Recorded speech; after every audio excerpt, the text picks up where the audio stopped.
দাদা আসছে। দাদাকে ডাক দিয়েছো? ডাকো আরেকবার। ডাকো, তুমি আসছে, ডাকো।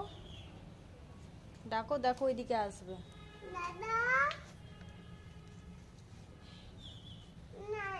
জোরে বলো, ডাক দাও।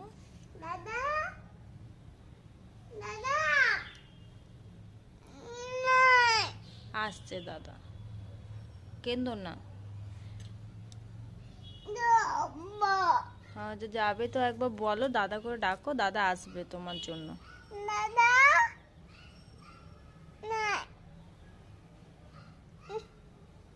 দেখো না, একটা মুরগি চেপে গেছে ছাদের মধ্যে। দেখো, ওই দেখো, ওই দেখো, ওই দেখো, ওই দেখো, ওই যে উপর দিকে দেখো ছাদে। হ্যাঁ, পেলে দেখতে?